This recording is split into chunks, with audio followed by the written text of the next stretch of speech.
Hello students, welcome back to Magnet Brains Hindi. मैं लाली वर्मा आप सभी प्यारे प्यारे विद्यार्थियों का, होनहार विद्यार्थियों का मैग्नेट ब्रेन्स के हिंदी मीडियम चैनल पर बहुत सारा स्वागत करती हूँ, हार्दिक स्वागत करती हूँ, क्योंकि आप हैं बहुत होनहार, कर्मठ और लगनशील विद्यार्थी। डियर विद्यार्थियों, प्यारे विद्यार्थियों, याद रखिए कि शिक्षा ही वो माध्यम है जिसके रास्ते या जिस पर चलकर हम अपने लक्ष्य की प्राप्ति तो कर ही सकते हैं, साथ ही साथ समाज में सम्मान भी प्राप्त कर सकते हैं। इसलिए शिक्षा को प्राप्त करने से कभी भी अपने आप को पीछे मत रखना, और वही शिक्षा जिसके बलबूते पर आप चलेंगे अपने जीवन पथ पर आगे और प्राप्त करेंगे अपनी मंजिल, वही शिक्षा मैग्नेट ब्रेन्स प्रोवाइड करता है 100% फ्री। बिल्कुल सही सुन रहे हैं आप। मैग्नेट ब्रेन्स है एक ऐसा प्लेटफॉर्म जो कक्षा 7वीं से 12वीं तक की online school education 100% free provide करता है। मुझे तो कहते हुए भी गर्व महसूस होता है कि शिक्षा के माध्यम से, जैसे आज मैं आपके सामने हूं ना, उसका कारण, उसका माध्यम कौन है? शिक्षा। जी हां, शिक्षा के शब्द को समझिए, शिक्षा के अर्थ को, महत्व को समझिए, क्योंकि शिक्षा के द्वारा ही हम बन सकते हैं कर्मठ, लगनशील, सम्मानीय और सफल। और मैग्नेट ब्रेन्स आप सभी होनहार विद्यार्थियों के लिए लेकर आया है 7वीं से 12वीं तक की online school education free, 100% free, कोई चार्जेस नहीं है। और साथ ही साथ सभी प्रकार की प्रतियोगी परीक्षाओं के वीडियोस भी मिलते हैं आपको 100% फ्री, जिनमें शामिल है NTSC, olympiad, IIT, JEE, NEET, UPSC, bank, insurance, सभी प्रकार की, डियर स्टूडेंट्स, सभी प्रकार की प्रतियोगी परीक्षाओं के वीडियोस आपको मैग्नेट ब्रेन्स पर 100% फ्री प्रोवाइड किए जाते हैं। सो प्लीज इसका लाभ उठाइए और हर एक विषय के वीडियोस देखिए, लाइक कीजिए, सब्सक्राइब कीजिए, शेयर कीजिए, क्योंकि सब्सक्रिप्शन के कोई चार्जेस नहीं है। अब चलते हैं हम इस वीडियो पर। हमने अपनी पाठ्य पुस्तक गोधूली भाग 1 का पाठ 2 शुरू कर दिया है, भारत का पुरातन विद्यापीठ नालंदा, जो कि लिखा है डॉक्टर राजेंद्र प्रसाद जी ने।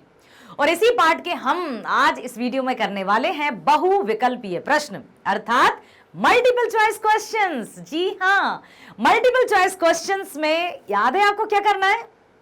बताइए। यस, किसी ने जवाब दिया, वेरी नाइस, कि इसमें जिम्मेदारी है आपकी। इसमें जिम्मेदारी के साथ साथ उत्तरदायित्व भी आपका है, क्योंकि मैं सिर्फ प्रश्न पढ़ूंगी, चारों विकल्प भी पढ़ूंगी। आपको जल्दी से जल्दी प्रश्न जो हो रहेगा, उसके 4 विकल्प होंगे, 4 ऑप्शंस होंगे, उनमें से सही चुनकर कमेंट बॉक्स में लिखना है। मेरे उत्तर बताने से पहले आप उत्तर दे देंगे तो आप कमेंट लिखिए कि मैडम पहले प्रश्न का उत्तर, जैसे मान लो का, खा, गा, घा, इस तरह से लिखे रहते हैं हिंदी में, का, खा, गा, घा। तो यदि का, खा, गा, घा टाइप करने में आपको टाइम लग रहा है तो आप ए, बी, सी, डी भी कर सकते हैं। तो पहला, जैसे फर्स्ट क्वेश्चन है, पहला प्रश्न है, पहले का ए या पहले का बी या सी या डी, जो भी आपको उत्तर लग रहा है वो उत्तर लिख दीजिए। फिर देखिए कमेंट टू कमेंट कैसी हमारी बात होती है। पता है अभी भी मुझे क्या लगता है? ऐसा बिल्कुल नहीं लगता है कि आप लोग मेरे सामने नहीं हैं। मुझे बिल्कुल ऐसा लगता है कि आप यहीं हैं, मेरे सामने हैं और मैं आपको देख रही हूं। सो मेरे प्यारे विद्यार्थियों, ये क्या है? आपका प्यार ही तो है, आपका स्नेह ही तो है, जिसके माध्यम से हम बहुत दूर हैं, हजारों किलोमीटर्स की दूरी भी है, लेकिन उसके बाद भी हम लग रहा है जैसे एक ही स्थान पर हों। ये क्या है? यही है हमारा आपसी स्नेह और आत्मीयता। सो बने रहिएगा मैग्नेट ब्रेन्स पर, किसी प्रकार का कोई चार्ज नहीं है। चलें क्वेश्चन आंसर्स पर, आई मीन एमसीक्यूज पर, या आ जाइए।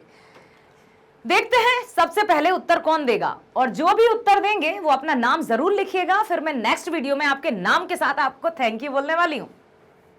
पहला प्रश्न, डॉक्टर राजेंद्र प्रसाद का जन्म कब हुआ था? कब?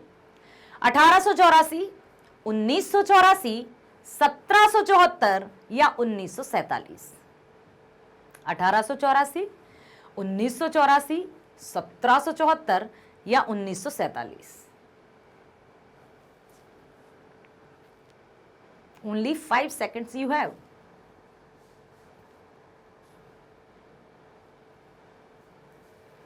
उत्तर है 1884। जिसने उत्तर दिया है वेल डन, बहुत बढ़िया।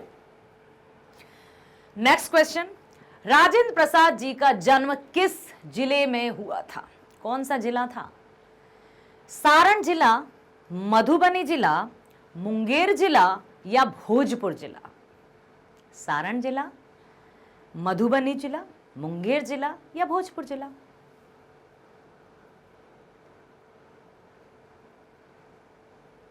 उत्तर देखिए, उत्तर है सारण जिला। कहां, कौन से जिले में हुआ था? सारण जिले में। डॉक्टर राजेंद्र प्रसाद की मृत्यु कब हुई थी? 1 मार्च सन 1946, 28 फरवरी सन 1963, 1 मार्च सन 1946 या 14 जनवरी सन 1987? 1 मार्च 1946, कौन सा? ए, बी, सी या डी? का, खा, गा या घा? You have 5 seconds only. Let me check. 28 फरवरी सन 1963 को उनकी मृत्यु हुई थी। अगला प्रश्न है, सबसे पहले उनका नामांकन कहां हुआ था? आरा, छपरा, सारण, जीरादोई। तो छपरा में, ठीक है। नेक्स्ट, अब आपको 5 सेकंड्स नहीं मिलेंगे, अब सिर्फ 2 सेकंड्स मिलेंगे। सबसे पहले उन्होंने पढ़ाई कौन से स्कूल से की थी? High school, middle school, primary school या इनमें से कोई नहीं? तो कोई नहीं तो कोई हो नहीं सकता है। Yes, high school.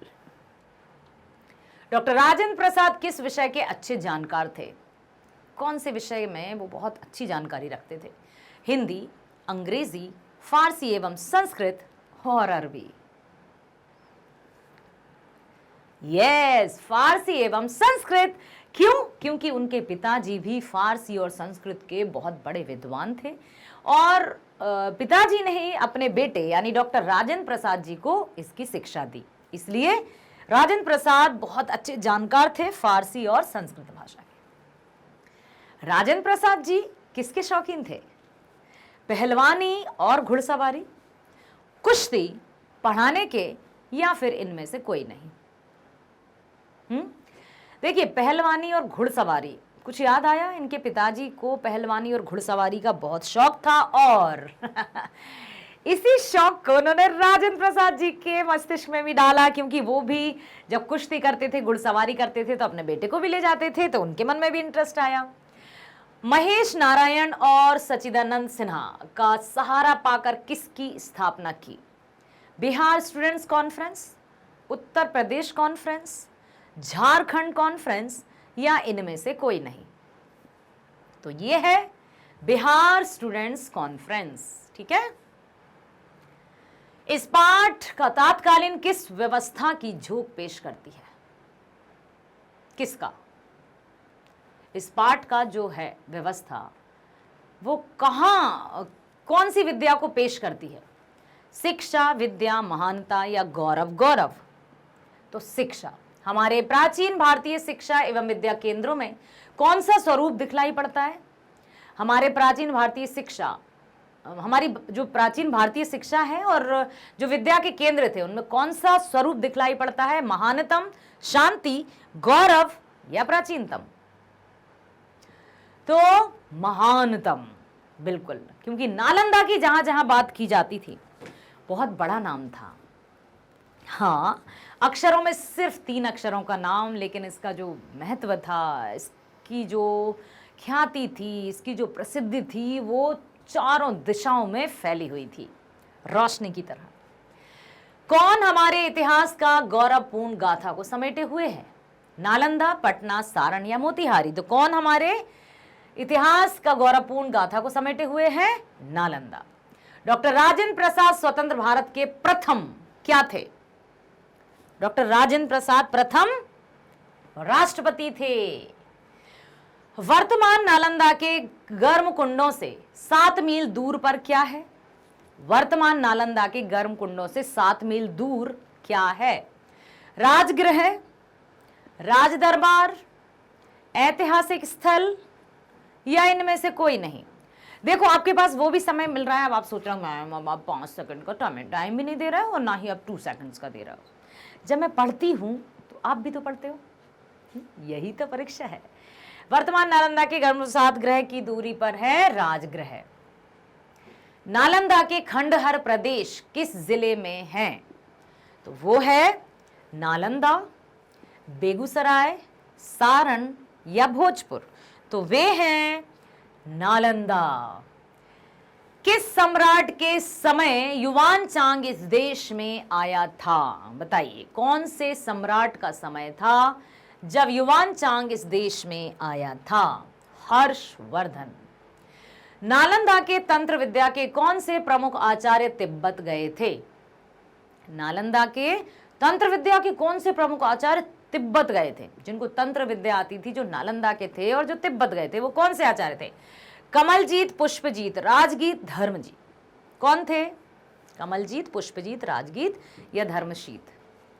याद रखना इनका नाम, ठीक है। ये थे नालंदा के तंत्र विद्या के आचार्य, वो हैं कमलजीत। कौन थे ये कमलजीत? नालंदा विश्वविद्यालय के तंत्र विद्या के आचार्य। साहित्य और धर्म के अतिरिक्त नालंदा में कौन सा केंद्र था? साहित्य था, धर्म भी था। इसके अलावा नालंदा में कौन सा केंद्र था? कला, संगीत, वाद्य यंत्र या तर्कशास्त्र। इसमें था कला का भी। महावीर के नालंदा में कितने दिनों तक वर्षावध किया गया था? 14 वर्ष, 14 वर्ष, 13 वर्ष, 12 वर्ष, 11 वर्ष। तो इसमें है 14 वर्ष। मगध की प्राचीन राजधानी का नाम क्या था? व्यवहार, वैशाली, राजगृह या चंपारण। मगध की प्राचीन राजधानी का नाम पूछा जा रहा है। व्यवहार, वैशाली, राजगृह या चंपारण। तो ये है व्यवहार। मगध की राजधानी कहां बसी? गिरिब्रज, राजमहल, सुंदरवन या इनमें से कोई नहीं। कहां पर बसी थी? गिरिब्रज। मगध की राजधानी कितने पर्वतों के बीच बसी है? मगध की जो राजधानी है वो कितने पर्वतों के बीच बसी है? किसी को याद है? पढ़ा था हमने। 5, 4, 2, 11। वो बसी है 5 पर्वतों के बीच। मगध की राजधानी 5 पर्वतों के बीच में बसी हुई है, याद रख लेना।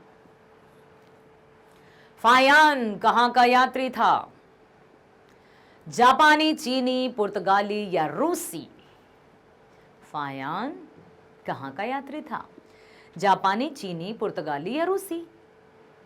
जापानी, चीनी, जापानी, जापानी। नालंदा किनके जन्म और परिनिर्वाण का स्थान रहा है? किसके जन्म और परिनिर्वाण का स्थान रहा है? जन्म भी वहीं और परिनिर्वाण भी वहीं। भगवान महावीर का, सारीपुल का, सम्राट अशोक का या चाणक्य का? तो ये रहा है सारीपुल का। नालंदा प्रधान रूप से किस धर्म और दर्शन के ज्ञानदान से जुड़ा है? प्रमुख रूप से पूछा है ना। बौद्ध धर्म दर्शन, जैन धर्म दर्शन, वैदिक धर्म दर्शन या सिख धर्म दर्शन? मुख्य रूप से बताना है कि नालंदा प्रधान मतलब मुख्य, ठीक है। मुख्य रूप से किस धर्म और दर्शन से जुड़ा है? तो बौद्ध धर्म दर्शन से जुड़ा हुआ है। बुद्ध के समय नालंदा में क्या था? प्रावजकों, प्रवारिकों का आम्रवन, शांति स्तूप, वेणु वन या विश्वविद्यालय? क्या था बताओ? वो था शांति स्तूप। सुन लिया, समझ लिया। अगला प्रश्न है, महावीर और मेखली पुत्र गोसाल की भेंट किस उपग्राम में हुई थी? बताइए। बोध गया में, राजगृह में, नालंदा में या पाटलिपुत्र में? महावीर और मेखली पुत्र गोसाल की भेंट कौन से उपग्राम में हुई थी? नालंदा में। अगला प्रश्न है, भारत का पुरातन विद्यापीठ नालंदा पाठ के लेखक कौन है? ऑप्शन दूं या यूं बताएंगे आप? विष्णु प्रभाकर जी, रविंद्रनाथ ठाकुर जी, राजेंद्र प्रसाद जी या राम कुमार जी? इसका उत्तर है राजेंद्र प्रसाद जी। वेरी नाइस, बहुत बढ़िया। भारत का पुरातन विद्यापीठ गद्य कौन सी विधा है? यदि आपने बिल्कुल स्टार्टिंग में सुना है, देखा है, तो आप बता पाएंगे। कहानी, रिपोर्टाज, निबंध या रेखा चित्र? तो ये है निबंध। नालंदा कहां के इतिहास की गौरव गाथा को समेटे हुए है? कहां के इतिहास की गौरव गाथा को समेटे भाई? तिब्बत के, भारत के, हिंद देश के या सुमात्रा के? तो ये समेटे हुए है भारत के। नालंदा किस प्रदेश के क्षेत्र में अवस्थित है? कहां अवस्थित है? महाराष्ट्र, झारखंड, बिहार या मध्य प्रदेश? तो ये है बिहार। मतलब पता है मैं आपको क्या बताना चाहती हूं? आप लोग वास्तव में बहुत बुद्धिमान होते हैं, वास्तव में बहुत मेहनती होते हैं, वास्तव में अपने आप को शिक्षित करना चाहते हैं। सो प्लीज बस आप बहुत अच्छे से और ध्यान दीजिए। हम चाहते हैं कि आप आसमां को छुएं, बस यही हमारी कामना है, यही शुभकामना है। युवान चांग ने कहा था यह देश जन्मभूमि है राम की, भगवान महावीर की, भगवान बुद्ध की या भगवान श्री कृष्ण की? तो उन्होंने कहा था ये जन्मभूमि है भगवान बुद्ध की। यस, भगवान बुद्ध को नमन करते हुए, बुद्धिमान स्टूडेंट्स को थैंक्स कहते हुए मैं फिर बताना चाहूंगी कि इसी तरह से आप ध्यान से बस सुनते रहिए, समझते रहिए, आपकी हर एक समस्या का समाधान मिलेगा। यहाँ पर हम कोशिश करेंगे कि आपके हर एक प्रश्न का जवाब दे सके। कोई भी, जब भी आप कोई वीडियो देख रहे हो या कोई भी डाउट आपके मस्तिष्क में आता हो तो तुरंत आप कमेंट बॉक्स में जरूर लिखिएगा। जब भी हम पढ़ेंगे उसका उत्तर जरूर देंगे। मैं सभी विषय की बात कर रही हूं, नॉट ओनली हिंदी, कि मैं सिर्फ हिंदी के बारे में कह रही हूं। सभी विषय के, जिस भी विषय के आप वीडियोस देखें, कहीं भी आपको यदि डाउट लगता है तो प्लीज आप बिल्कुल कमेंट बॉक्स में लिखिएगा। हम जब भी आपके कमेंट देखेंगे आंसर जरूर करेंगे। सो मेरे प्यारे विद्यार्थियों, बने रहना मैग्नेट ब्रेन्स पर, जो कक्षा 7वीं से 12वीं तक की online school education 100% free provide करता है। साथ ही साथ सभी प्रकार की प्रतियोगी परीक्षाओं के वीडियोस भी आपको 100% फ्री प्रोवाइड किए जाते हैं। बस आप वीडियो देखिए, ध्यानपूर्वक सुनिए, समझिए, लाइक कीजिए, सब्सक्राइब कीजिए और अधिक से अधिक शेयर कीजिए, ताकि आपका और हमारा साथ यूं ही बना रहे। चलिए, तो मिलते हैं नेक्स्ट वीडियो में। स्वस्थ रहिए, खुश रहिए, bye bye. Thank you so much, love you all.